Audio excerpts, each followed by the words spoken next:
Sir কোথা থেকে আসলে? আমি দমদম থেকে এসেছি। দমদম কোথা থেকে? দমদম ফকিরগঞ্জ থেকে। ফকিরগঞ্জ থেকে। চলুন আজকে স্যার এসে কিন্তু একদমই আমার দোকানের মোটামুটি 1 কিলোমিটারের মধ্যে থেকে। যারা যারা আশেপাশের লোক আমাদের ভিডিও দেখছেন অবশ্যই কিন্তু একবার ফ্যান্সি লুকে আসতে হবে।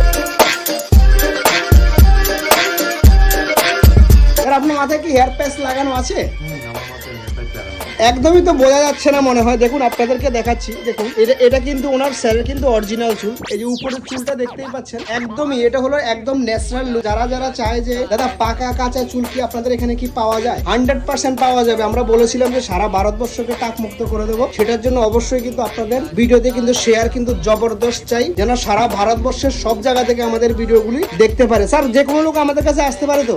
অবশ্যই। কত টাকা দাম নেওয়া হলো আপনার কাছে? 5,000 টাকা। তার বেশি নেওয়া হয়নি তো? না না, একদমই না। চলুন যারা যারা আমরা শুরু থেকে বলেছিলাম BMW থেকে, অস্ট্রেলিয়ান থেকে, ইউএসএ থেকে, অ্যাপেলো থেকে শুরু করে সমস্ত রকমের ব্র্যান্ডেড কোয়ালিটির হেয়ার প্যাচ মাত্র 5,000 টাকাতে পেয়ে যাবেন। হেয়ার প্যাচের সবচেয়ে ইম্পর্টেন্ট হলো কাটিং করা। দেখুন আমরা যে এনার যে কাটিংটা যে করেছি আপনারা দেখে নিন, একদম পুরোপুরি চেঞ্জেস করে দিয়েছে। দেখুন একদম পুরো কোনো দিক দিয়ে বোঝাই যাবে না ওনার মাথার মধ্যে কোন পাশ থেকে অরিজিনাল চুল আর কোন পাশ থেকে হেয়ার প্যাচ লাগানো আছে। আমরা যে বয়সটা যে করে বলেছিলাম যে 10 থেকে 15 বছর কম করবো, কেমন লাগছে অবশ্যই কিন্তু কমেন্টে জানাতে হবে, নাকি স্যার?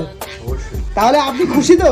ভীষণ খুশি। আপনি আমার ভিডিও কয়দিন থেকে দেখছেন? আমি দেখছি, অনেকদিন ধরে দেখছি, কিন্তু আমি আজকে এসেছি আপনাদের। ভিডিওতে আপনি যেমন দেখেছেন তেমন হয়েছে তো? একদম একদম তেমন। চলুন যারা যারা ভাবছেন যে দাদা ভিডিওতে একদম একরকম অরিজিনাল হেয়ার, এর মধ্যে কোনো সিনথেটিকের কোনো ব্যাপার নেই। এবং বিভিন্ন যে সমস্ত সেলুনে যেগুলো দেখাচ্ছে বেশি দাম নিচ্ছে, আমার মতে সেই সব জায়গায় না গিয়ে একবার ট্রাই করা উচিত দমদমে এসে। দমদমে এসে। চলুন যারা যারা কম প্রাইসে মাল লাগাতে চান কোথায় আসতে হবে? ফ্যান্সি লুকে, নাকি?